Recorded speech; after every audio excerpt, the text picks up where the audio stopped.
Hello everyone, good morning and thank you for joining us. A deteriorating security infrastructure earlier in the year inspired some sort of a regional response when we saw non-state actor literally invading southern Nigeria. And then we saw southern governors across political divide coming together to make bold statements and also coming up with what they consider to be their own strategic way of solving local problems. One of it is the stance on anti-grazing law, which was obviously on a collision course with the position of the executive. Left for the presidency, there are some grazing routes that should be reclaimed, and that would easily solve the problem. There's also the issue of coming up with what they call regional security network.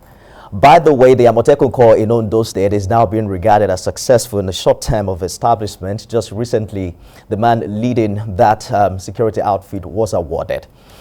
Just yesterday, there is this push into fiscal federalism, and southern governors are saying governors or state governments should take the value-added tax. It should be under the purview of the state government. You recall sometime in 2004, this was pushed as far back as the Supreme Court, where Lagos state government lost based on issues of technicalities. We're talking about what transpired yesterday at the latest meeting of the southern governors in Enugu. And we'll begin with a report from our own Bamidele Ajayi, who covered that story yesterday. One after the other, the southern governors were received by the governor of Enugu State, Ifeanyi Ugwuanyi. After the pleasantries, it was time for the business of the day, and media was asked to excuse the governors. At the end, the governors emerged, and the coordinator, who is also the governor of Ondo State, read the communique that touched on the far-reaching decisions taken in the course of the meeting. The meeting reaffirmed its earlier commitment to fiscal federalism as resolved at the inaugural meeting of the forum held on Tuesday, 11 May 2021 at Asaba, Delta State. The governor reinforced its commitment to ensure the region produced the next president of Nigeria. Member states were also urged to ensure the value-added tax law is enacted. The meeting resolved to support the position that the collection of VAT falls within the powers of the states.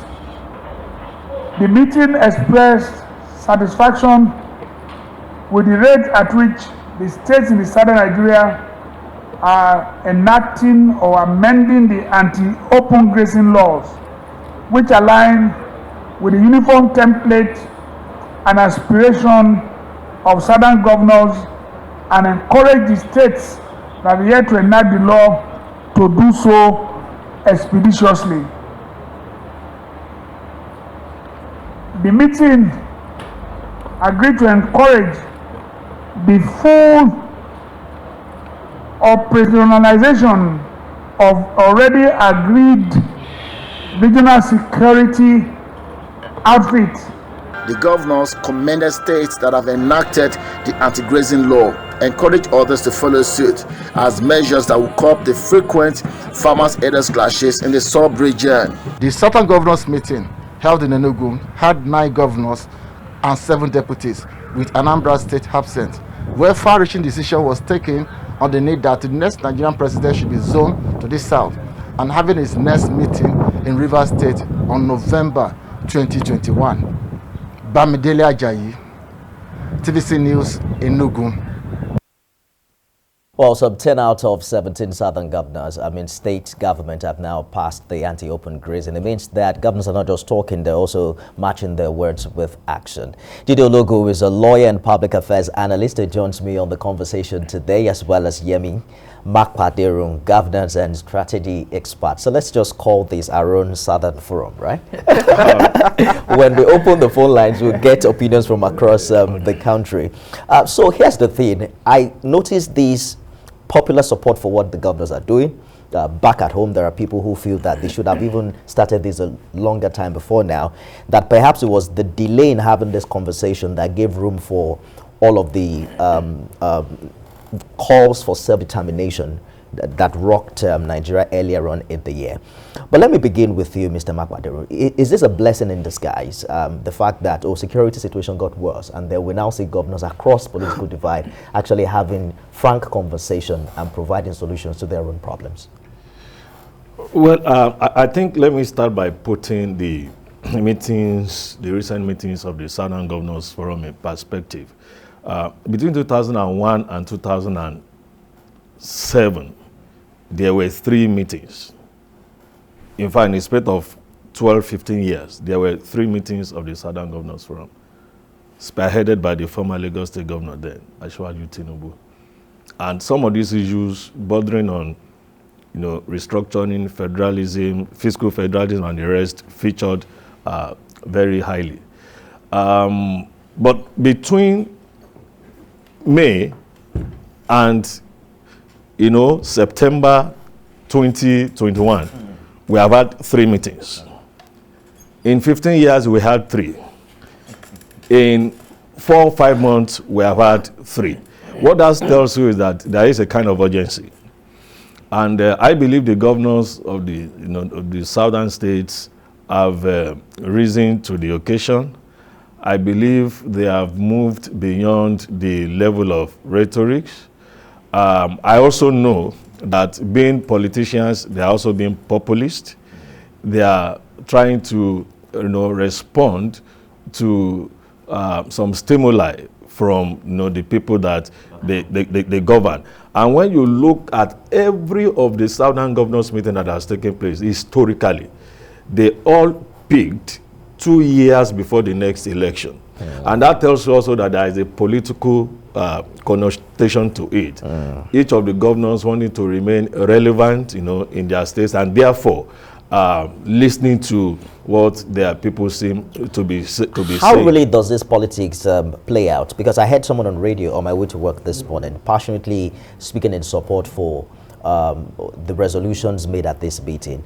His concern, however, is the fact that we're counting down to 2023 and that the governors might begin to prioritize national political interest above the regional sentiments.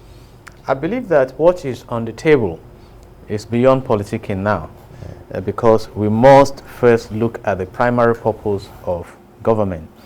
And if you look at Section 14, subsection 2 of the Nigerian Constitution 1999 as amended, it stipulates that the security and the welfare of the people shall be the primary purpose of government. And that appears to be failing at a speed that is alarming. And if the federal government has been able to deliver on that, being the custodian of the security architecture and welfare architecture, basically, we won't have what we are having, because the governors are meeting and they are expressing their concerns that, okay, this insecurity that started in the northeastern part of the country, for example, is engulfing the whole nation. And we don't have state policing to handle it. How can we come together as southern governors? And this insecurity is closely tied to the headers operations in the country. And we have found situations where the executive arm of government that is responsible for executing the primary purpose of government is defending the activities of the headers, for example, who are terrorizing the nation. Then you expect that the governors will write. And don't forget that some of these governors themselves have been, attacked by these miscreants.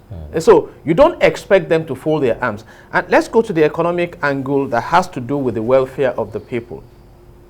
The NNPC recently came out warning the world that there will be zero remittance to the federation account from where the states get some money to run their affairs, even though they generate revenue into that account. Then what do you expect? You expect that they will start looking sideways and begin to engage that, hey, how can we confront the future without getting stranded? And the interesting aspect of it now, which may not sound political is that it's not a matter of whether you're in PDP or APC or PRP or CPC. It's now we are southern governors. We need to protect the interests of our people. It appears the northern governors are not troubled, so to say, about the terrorism plaguing the land. Because on the other side of the divide, you see leadership that is embracing repentant bandits and unknown gunmen. And you must be scared if you find yourself in such a society and begin to come together to redesign the future of your coexistence. And that is why the restructuring that has been clamored for so much is beginning to take shape now. And finally, look at the case of value-added tax. One of the southern governors has been bold enough to challenge the position of the law in court with victory on his side, even though the matter is now in the Court of Appeal. Other governors are coming into it, making laws. And there is no law in the Constitution that prohibits the states from making laws. For example, in Kano State, open sale of alcohol is not allowed. That is how they want to regulate their environment. So if we are talking about open grazing, we are not saying grazing is not allowed. You can have ranches. In fact, some northern governors are supporting that. My president and commander-in-chief of the armed forces, whom I respect so much, President Muhammadu Buhari, has a ranch. So why can't we join what is operational in the global system? Or are we now saying that criminality is part of that business? And I think I commend the new move that has started now in the country in redefining the future of this nation. If prosperity has a place on the front burner of this nation's future. Let us begin with the issue of value-added tax that he mentioned. We never thought that we could see a time where Lagos and Rivers State will be on the same side along political divide to push a common agenda. However, there are some who would say that perhaps the southern governors are not as united against these as it is, heavily publicized. I think it was the Ebonyi State governor who mentioned that weak states have to be taken care of first before each and every other state is asked to control its own resources. There are other people who are also saying that perhaps the governors are paying too much attention to the formal sector. Look at Lagos, for instance. There's huge, in fact, there was a report that says that Nigerians are perhaps some of the most heavily taxed people in the world, because the informal sector, there are people who are touts, who are non-state actors, who collect these monies in their millions of billions and not necessarily remitting it to the state government. But you are a governance and strategy expert. Maybe you help us understand this better. Well, thank you for reminding me of my governance and strategy background. I don't look at the actions. I try to look at what are the motives, what really are the objectives. And you have pinned it down that some of the things we see are actually gymnastics. I say so because that meeting was held in Enugu. Only one Southeast governor was at that meeting. Was it not important enough? Only one Southeast governor was at that meeting. Secondly, let's limit ourselves to the issue of VAT. For me, VAT being a consumption tax should be in the purview of the state. Now, that is an opinion as we speak today, because the matter is in the court. I wish that the Supreme Court will end up validating that position. What that will do for us is that it will show clearly to us that with proper strategy, by the time we put our thinking caps on, with strategic thinking, we can restructure this country without firing any shot. Look, law is an instrument, and the law itself is organic. I mean, I keep telling people about slave trade. How was slave trade abolished? It wasn't abolished because there was a revolution. It wasn't abolished because there was a war.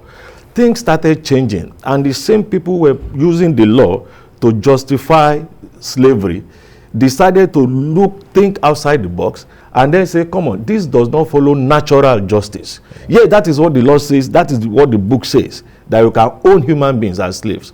But it got to a point where the judiciary in the United States said, no, it is against the law of, natural justice. And so we are gradually getting to a stage where if our governors can utilize the powers that they have and the instrumentality, of law, a lot of things can be reformed in this country.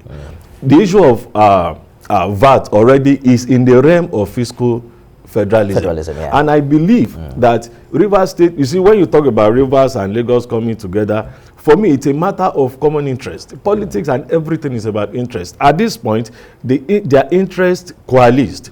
And it is important that Lagos State jumped into the fray. Don't forget, like O'Reilly pointed out, Lagos had attempted to do this over 12, 13 years ago, but for issue of technicality. Rivers now took it up and got, a judgment. So let us wait on how this goes. But I must tell you that resolution by the southern governors about supporting states collecting VAT is just political. Because out of all of those states, I cannot see more than 3 that, can sustainably fund even their recurrent expenditure from internally generated revenue. Perhaps will help us understand the legal intricacies. After securing the federal government, a federal high court judgment, we now see 2 states that have passed this into law.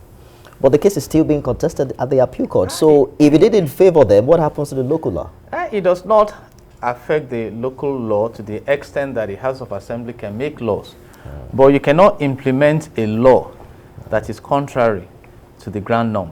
Okay. So if by the time the Supreme Court pronounces on this, it runs contrary to the state collecting VAT, the state cannot overlook the pronouncements of Supreme Court, because after 1963, Supreme Court is the final court in the land. That's right. So, but then we have to test the waters, and that is why, having established a position in the Federal High Court, they have proceeded to the Court of Appeal that is saying, okay, have your status quo, and Rivers State has proceeded to the Supreme Court, which is the highest level.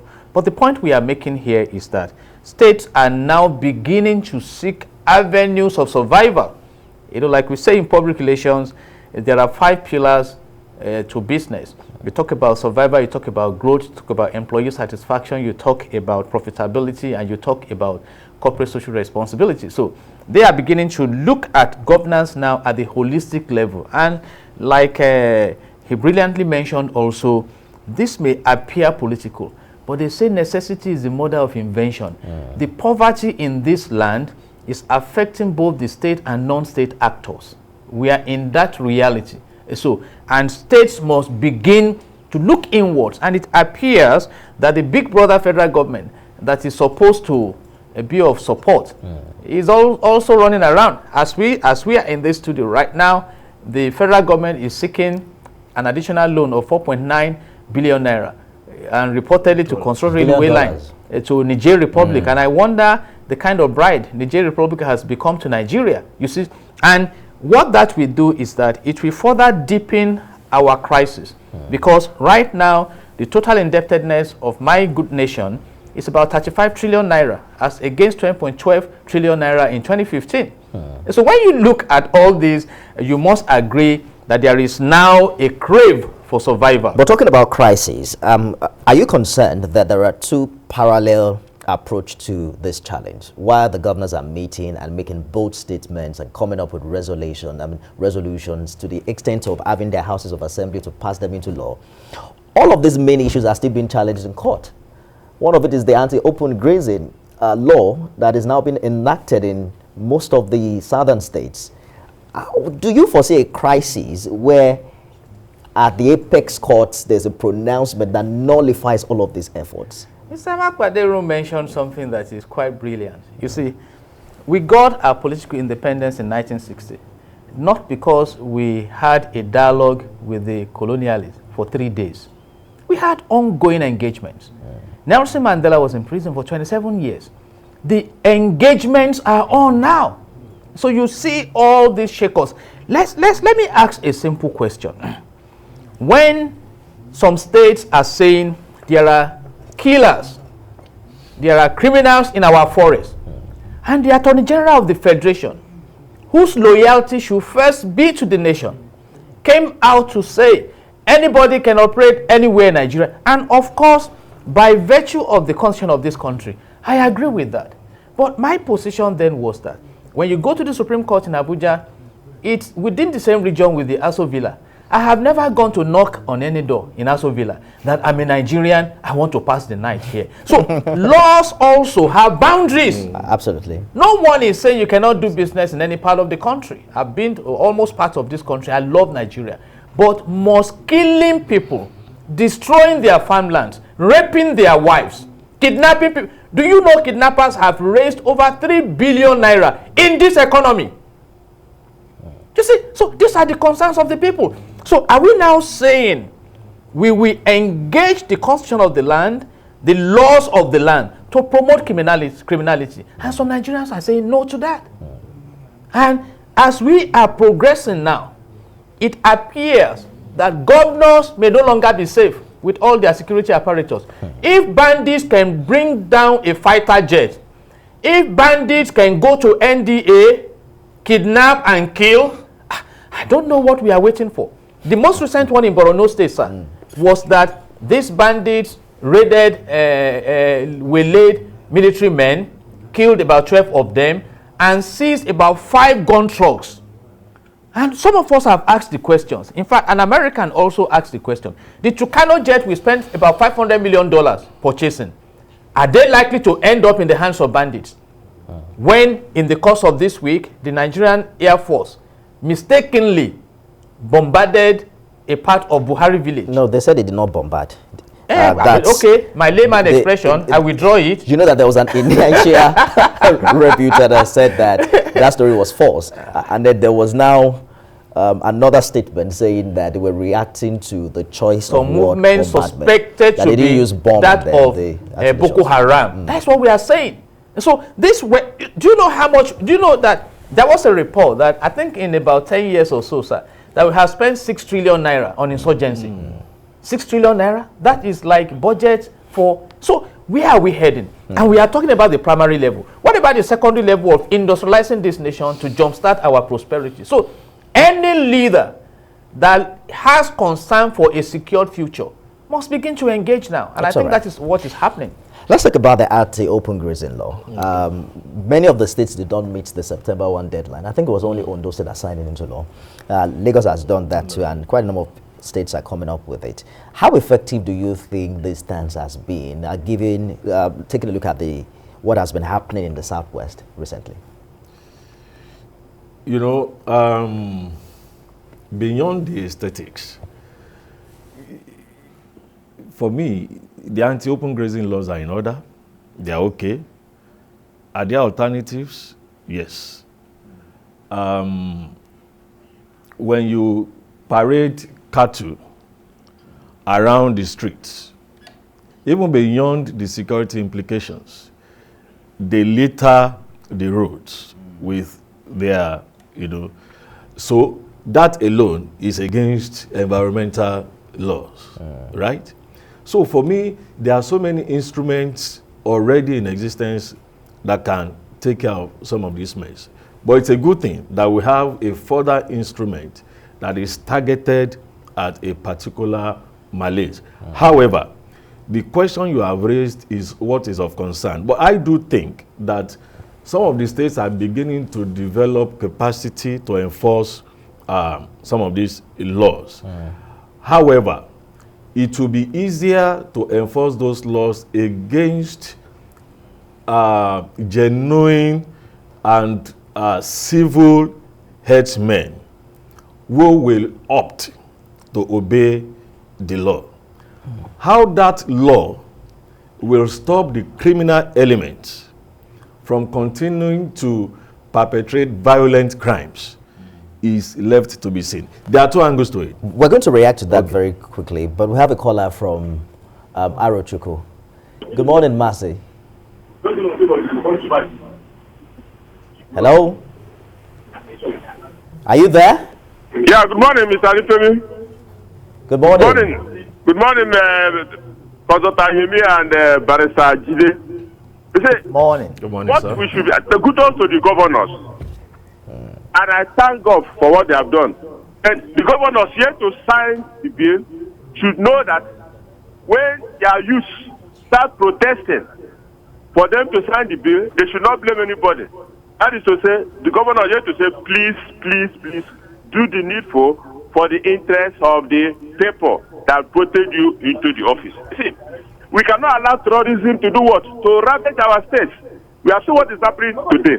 You see youth hanging everywhere because of unemployment, because of act of terrorism ravaging the country. And when we are talking about VAT, there is no state in this country that doesn't have natural resources. What does it take the governors, the local government authorities to do what? To harness these things and do what? Improve and increase the internal generated revenue. So if we sit down and waiting that, honestly speaking, kudos to Lagos State government, kudos to Rivers State for this part, because we must make use of our resources and develop our state and local government. Not every time we channel everything. Federal government promised 1,000 employment to all the youth in each local government. What has happened? Everything has gone to cooler. We are there. What is happening? Doesn't mean that there's no money, but we are going to borrow.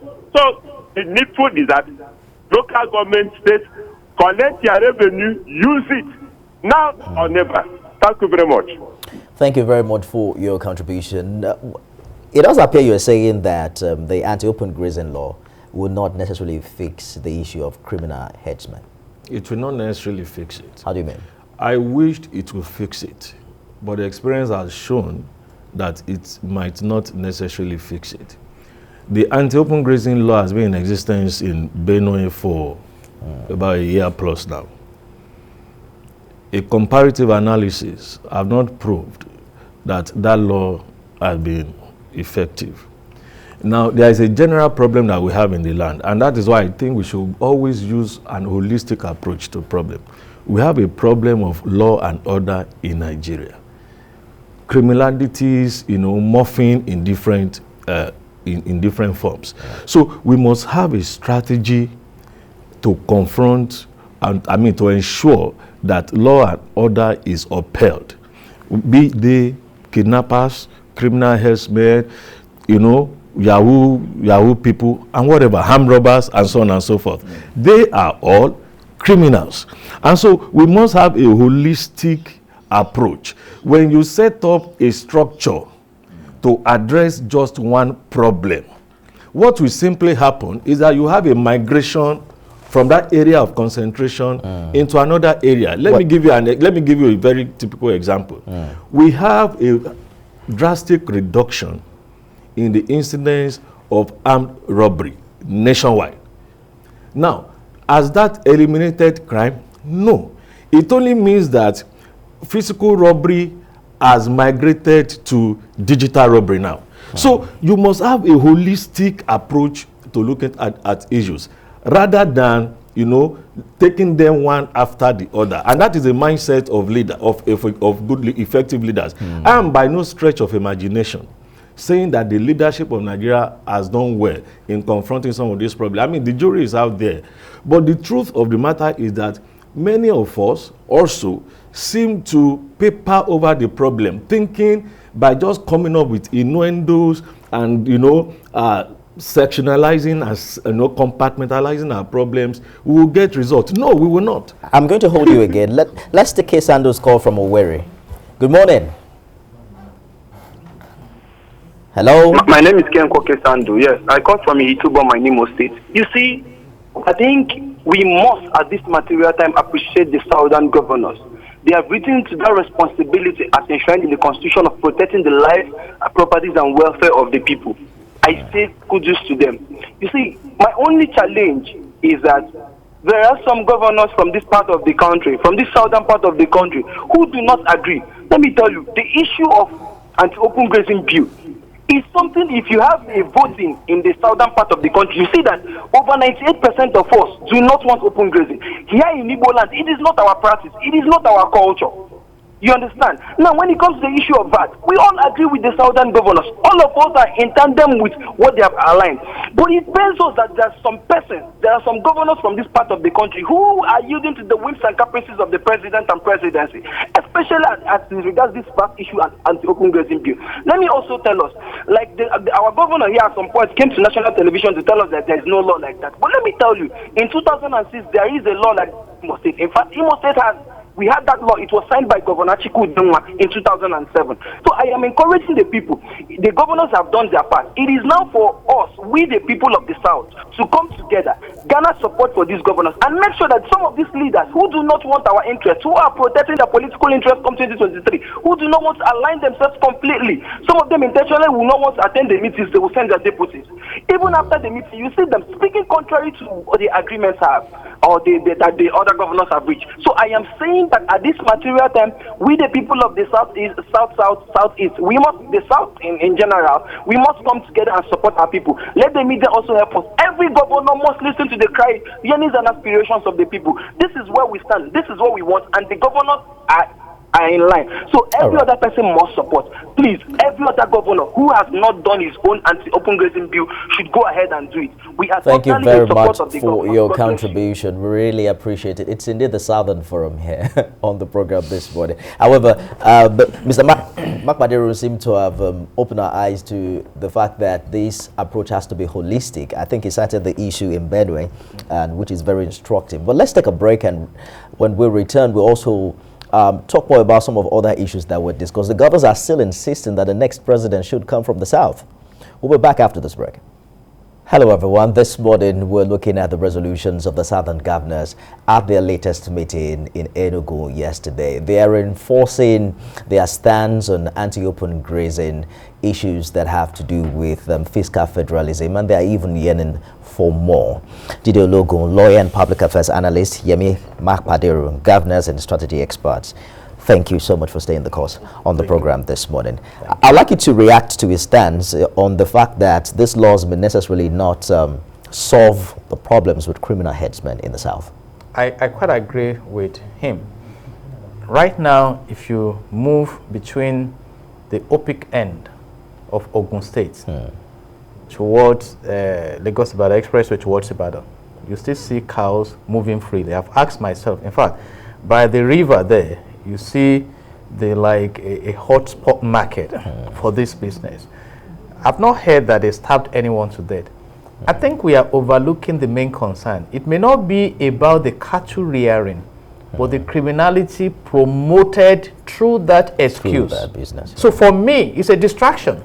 The criminals in the forest are not there to rear cattle in the forest. They are killing people, destroying farms. And again, let's look at this concept of internally displaced people. And I tie myself at this point to the allegation of General Theophilus Danjuma, retired, who said that the military may be colluding with the criminals on ethnic cleansing. The big question now, those who are displaced in Plateau State, in Yobe State, in Niger State, in Borno State, are we claiming that their ancestral homes in Kaduna State are now free? Human beings are not there. Or are they being occupied by aliens that were brought into Nigeria? Recently, the governor of Katsina State said that over 80% of these bandits are Fulanis who cannot even be traced to Nigerian origin. And don't forget that someone also said some of them were brought into the country towards the 2015 election, and they had no business for them to carry out, to foment the trouble. Now they are within us. Let me hold you for a minute to take Reverend Dominic's call.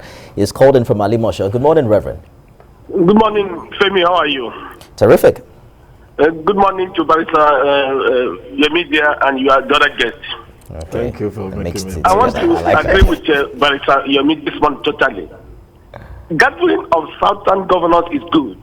But do you know my worry? Departing the ceremony on issue of an urgent matter breaks my head. How do we start parading in issue like this? Let me be frank to you. In my state, Imo State, it used to be a very quiet, peaceful state. We at Imo indigenous cannot go there and sleep. Why? If you say IPOP is not doing well, you're enemy. If you say federal government is doing well, you're the enemy. So every side you are enemy of a state. What we should talk is how to unite this nation. And let me say this, you have said it before. My problem with this gathering is that it's about money. The problem we have this no money? How do you talk about money on insecure nation? On a nation that the governor cannot move from one point to another without a reason of security apparatus following you. And you're not even sure that those security can secure you. Look at what happened in Borno that day. 20 soldiers were killed. If our soldiers are killed at foul, what is a civilian? Let us remove the show in this gathering and discuss about industrialization that can fight insecurity. Discuss about creating jobs that can we use to fight insecurity, and remove the politics. To me, it's more of politics than of serious issues. That's my contribution. Thank you. Thank you for your contribution. Let me hear your final thoughts on this matter. So you now see people being displaced from their homes and others replacing them. And don't forget that the insecurity has also been tied to the fact that at the time our president in Egypt said that immigrants are welcome to Nigeria, visa on arrival. And as soon as some of them landed, we started registering them, e-registration. So the former chief of army staff was bold to tell us that about 90% of these elements are Nigerians because they've been registered. So when you put all this together, you must be bothered that is it about cattle rearing? And my address to the governors is that they need to look beyond cattle rearing. What is happening in our forest? Is there an attempt to overrun this land? Go and study the activities in the Sahel region and benchmark it with what happened recently in Afghanistan. Mohammed Omar started indoctrinating some young ones and started a movement that eventually led to the Taliban supremacy in Afghanistan. And Mohammed Yusuf, that started Boko Haram, adopted the same template because before he was taken out in 2009 and everything blew up. And today, how many schools are open in the northern part of the country? I mentioned the issue of laws. We have enough laws to sanitize this country. If you look at Section 18 of the Nigerian Constitution 1999 that's amended, subsection 1, it says that the state shall provide education, equal education opportunities to all citizens. Have we provided that? Look at Section 14, subsection 2 that I said, security and welfare. Go to Section 15, up down to Section 16. The Constitution even says government should provide the maximum happiness, affordable housing, minimum living wage, care for the old, for the disabled. That the economy should be managed in a way that we have a self-reliant economy, sustainable development, that wealth is not concentrated in the hands of few. These laws are there. Are we implementing the laws? And Section 15, subsection 5 says that government shall abolish corrupt practices and abuse of office. So we have the law. But those who are empowered to manage the country, do they have respect for the rule of law? So it's one thing to have the fine laws. It's a totally different game to experience it. Barrister Yemi. By the way, it's Barrister Logo.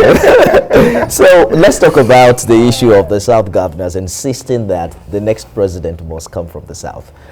We had a conversation yesterday, and my guest was saying that it really doesn't matter where the next president comes from. What matters is that we have a true leader who understands the local challenges and who has a strategy to, taking us to the promised land. What are your thoughts? You see, ordinarily it shouldn't matter, but realistically it does matter. Now, we have a country that has progressively been divided down the middle to the extent that we are more concerned about somebody of my ethnic extraction being in political office and then deriving the kind of psychological utility from it without anything to show for it, or at best having access also to the common till, rather than development in my area, in my part of the country. Because today, what I hear everywhere is that so persons are not in political office. Not that you are depriving us of a chunk of the national budget for capital projects. Those arguments are really not popular in Nigeria. It's just about the individuals. So with that kind of sociological and psychological state, it is important that for fairness, for equity, there is a form of rotation. Please hold that thought a little. Fairness and equality. Equity. Or equity, yeah. I just called in from Surulere. Hello, good morning. Gentlemen, good morning. Good morning to you guys. Good morning. Look, at times we tend to get the sequence wrong. We're quick with talking of, can you hear me please? Yes, we can. We're talking of anti-open grazing and all that. You should be talking of having your state police first. That's one. Two, certainly the whole, story about V.A.T collection and all that, look, it's basic, it's simple. Consumption tax. Simple. In fact, they should start from the local government level, not just the state collective V.A.T. Yes, for me it looks more political because now it's convenient. Perhaps they wanted to use that as a base to go to the negotiation table with the North and say, okay, fine. If you're going to give us the presidency, then we could as well jettison the whole V.A.T blowout. Well, this is my opinion. You know how politicians play their games. So, and unfortunately, we are not really serious.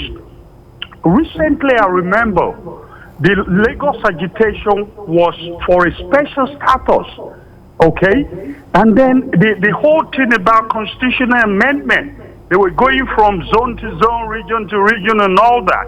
You never had anything about V.A.T, okay? So look, if we really need a federal system, let's stop all this piecemeal and picking off vital fundamental issues. Like I think it's gentleman Yemi said, the holistic, sincere approach is what is going to take us, okay, to where we want to get to. We just keep making, doing things as if we are not educated people. These are basic 1+1. With a true federal system, you don't need to start crying for anti-open grazing this, V.A.T that.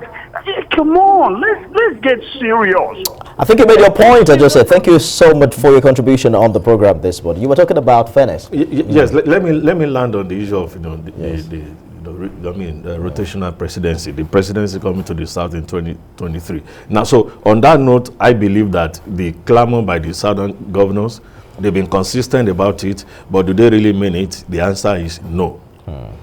Now, we have basically two parties in Nigeria today. The PDP is on the verge of electing its party officials. And I can count 1, 2, 3 to 5 possible aspirants for the chairmanship of the party. And all of them are from down the South. So what that translates to is that those governors of the PDP stock that are saying Southern presidency, is either they don't mean it or they are not sure whether they wish it happens, but they know it will not happen. They will not bring a Southern candidate. So that is why you cannot remove, I'm not saying everything, politics is not even in itself a bad thing.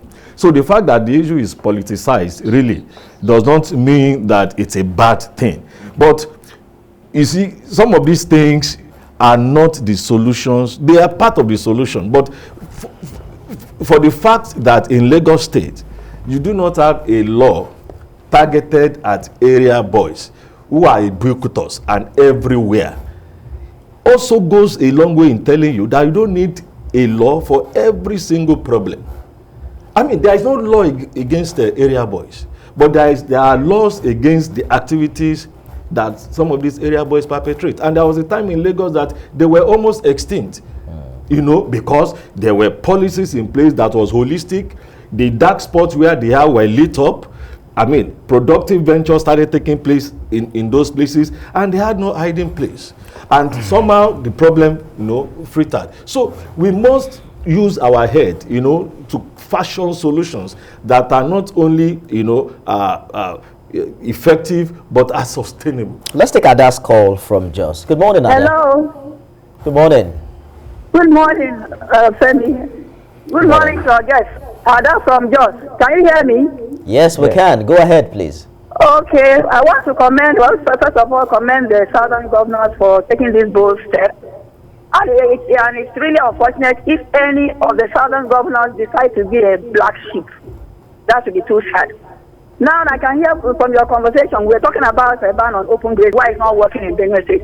It's not working and it will not work elsewhere because those involved they told Nigerians that there will be no peace anywhere they ban open grazing, unless it is reversed, especially in the Benue State. He started it. And even some governors did not even support him. That's the issue. So if we are taking a holistic approach, there wouldn't be, it will stop the problem. And then when you come to those at the hem, they are not even helping matters. They are even supporting the pronouncement, So that's where we are today now. Then when you come to the VAT issue, what is happening? It is injustice. I looked at one table, I screamed. The table I saw in June was that a certain state received 2.8. Another state received 15 billion and received 4.7 billion. Another one generated 46 billion and received 9 billion. Just because the criteria used in sharing out this VAT money is absurd as far as I'm concerned. That was what led to the southern, the River State governor to now take the bull by the horn. And I'm happy I've done that, and I pray it goes that way by the Supreme Court. Thank you very much for your contribution, Ada. Good to hear from you today. So this issue of rotational presidency, this is a gentleman arrangement that has been on from 1999, but is not legally binding on any political party, as far as I know. But he's saying that we can have a president from any part, but not in 2023. Do you agree with him? Whether it's 2023 or not, I think we need to look at the regional mindset. From what I have monitored, it appears that the northern elite may be comfortable with the kind of violence that is in that region. So you may expect that when you have the leadership of a nation with that governance mindset, insecurity may prevail in the land. It's very sacrosanct. And you can, for example, pick the leadership mindset that no, we must industrialize, we must be educated, we must have health facilities.